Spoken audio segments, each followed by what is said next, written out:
मैं सूरज कश्यप आपका स्वागत करता हूं आपके अपने YouTube चैनल इजी जी के ट्रिक विद एस के क्लासेस में। तो आज दोस्तों हम महामारी रोग में संशोधन किया गया है, इसके लिए एक अध्यादेश जारी किया गया है। तो हम बात करेंगे महामारी रोग 1897 के बारे में, साथ ही साथ क्या इसमें से चेंजेस किए गए हैं और यह अध्यादेश क्या होता है। तो इस वीडियो को शुरू करने से पहले मैं आपसे रिक्वेस्ट करना चाहूँगा, जिन्होंने मेरा चैनल सब्सक्राइब नहीं किया वो चैनल को सब्सक्राइब कर ले और बगल में लगे बेल आइकन को दबा ले, ताकि उनको वीडियो के latest update time to time पता चलते रहें। तो चलिए बिना देर करे वीडियो को शुरू करते हैं। कोरोना महामारी के संकट से निपटने में सबसे आगे लड़ाई लड़ रहे हमारे डॉक्टरों और अन्य स्वास्थ्य कर्मियों पर पिछले दिनों हमले की कई घटनाएं सामने आई थी, जिसको देखते हुए इंडियन मेडिकल एसोसिएशन ने इसके खिलाफ विरोध जताया था, जिसको देखते हुए राष्ट्रपति रामनाथ कोविंद ने एक अध्यादेश जारी किया है, जिसके द्वारा महामारी कानून 1897 में संशोधन किया जाएगा। और इस प्रस्तावित कानून का सबसे महत्वपूर्ण पहलू ये है कि इसमें डॉक्टरों को कोरोना के खिलाफ लड़ाई के चलते मकान मालिकों द्वारा घर छोड़ने जैसी घटनाओं को भी उत्पीड़न मानते हुए एक तरह की सजा का प्रावधान किया गया है। कैबिनेट की बैठक के बाद फैसले का घोषणा करते हुए केंद्रीय मंत्री प्रकाश जावड़ेकर ने कहा कि मेडिकल टीमों के खिलाफ हिंसा बर्दाश्त नहीं की जाएगी।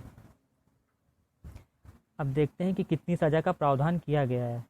तो प्रस्तावित कानून में डॉक्टरों, नर्सों, पैरामेडिकल स्टाफ समेत अन्य सभी स्वास्थ्य कर्मियों पर हमला या उत्पीड़न को संज्ञेय अपराध की श्रेणी में गैर जमानती बना दिया गया है।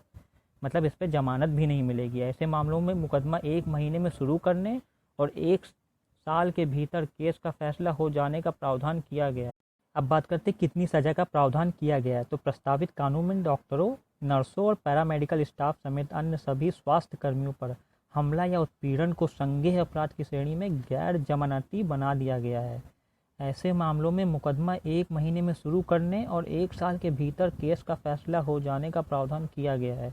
इसका मतलब ये हुआ कि जिस पे भी शक होता है या जो इसमें संलग्न पाया जाता है, उसके खिलाफ केस स्टार्ट किया जाएगा और 1 साल के अंदर केस का फैसला करना कंपलसरी कर दिया गया है। दोषी पाए जाने वालों के लिए कठोर सजा का प्रावधान किया गया है। उत्पीड़न की गंभीरता को देखते हुए सजा को जो है वो 2 श्रेणियों में बांटा गया है। यदि अपराध ज़्यादा गंभीर नहीं होता है तो सजा के तौर पर उसको 3 माह से 5 साल तक की सजा हो सकती है और 50,000 से 2 लाख तक का जुर्माना उसको भरने का प्रावधान किया गया है।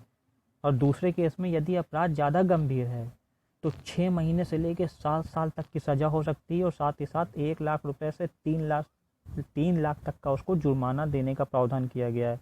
और इसके अलावा पीड़ित को मुआवजा भरना होगा।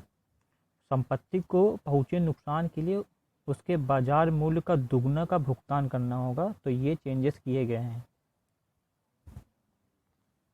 तो केंद्रीय मंत्रिमंडल ने महामारी के दौरान स्वास्थ्य कर्मियों तथा संपत्ति की रक्षा के लिए महामारी रोग अध्यादेश 2020 को उद्घोषणा को मंजूरी दे दी गई है, यानी ये अब अध्यादेश पारित हो गया है।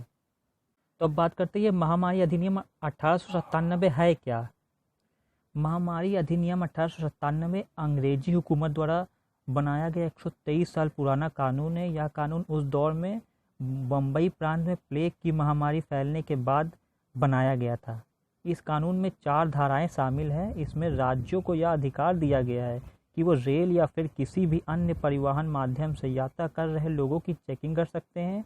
इस कानून में विरोध कर रहे लोगों को हिरासत में लेने और उन्हें हॉस्पिटल में भर्ती कराने की भी शक्ति दी गई है। इस कानून में सद्भावना के लिए काम कर रहे कर्मियों की सुरक्षा की भी बात कही गई है। इसके अलावा कानून का उल्लंघन करने वालों पर दंड का प्रावधान किया जाएगा। इस कानून के तहत सरकार द्वारा दिए गए निर्देशों को अगर कोई व्यक्ति उल्लंघन करता है तो उस पर धारा 188 के तहत कानूनी कार्रवाई की जाएगी। तो अब मुद्दा उठता है कि धारा 188 क्या है। तो देखते हैं धारा 188 क्या है। आईपीसी की धारा 188 का जिक्र महामारी कानून के सेक्शन 3 में किया गया है। पहली बात तो ये क्लियर हो गई कि सेक्शन 3 में किया गया है। अगर आप किसी सरकारी कर्मचारी द्वारा दिए गए निर्देशों का उल्लंघन करते हैं तो आप पर यह धारा लगाई जा सकती है। सरकार द्वारा जारी निर्देशों की जानकारी है, फिर भी आप उसका उल्लंघन कर रहे हैं, तब भी ये धारा लगाई जा सकती है। तो ये चीज़ तो आपको क्लियर हो गई इतनी। अब बात करते हैं पहले कितनी सज़ा का प्रावधान किया गया था।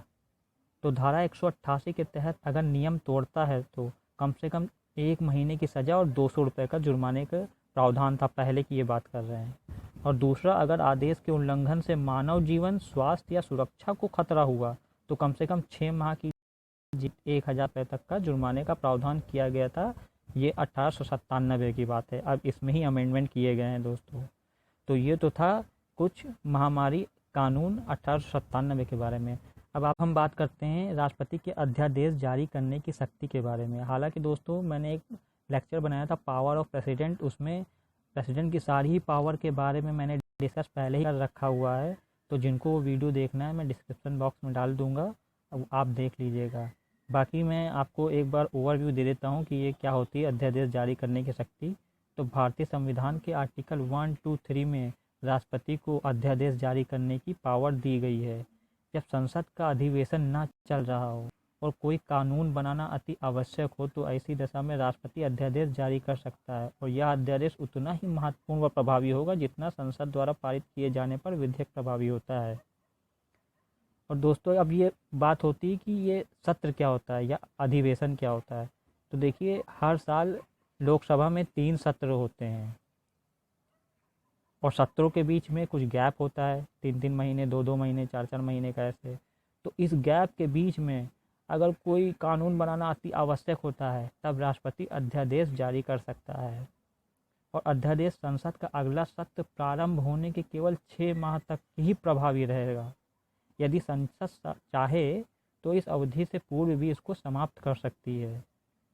जब संसद का सत्र स्टार्ट होता है तो ये जो अध्यादेश जारी किया था राष्ट्रपति ने, इसको पेश किया जाता है।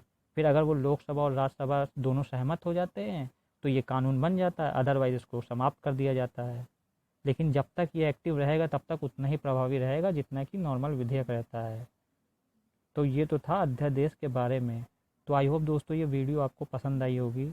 अगर आपके कोई कमेंट या क्वेरी है तो आप कमेंट बॉक्स में लिख सकते हैं, मैं उसका जवाब आपको कमेंट बॉक्स में या नेक्स्ट वीडियो में दे दूँगा। ओके दोस्तों, बाय बाय, फिर अपना ख्याल रखिए, stay home, stay safe, bye bye.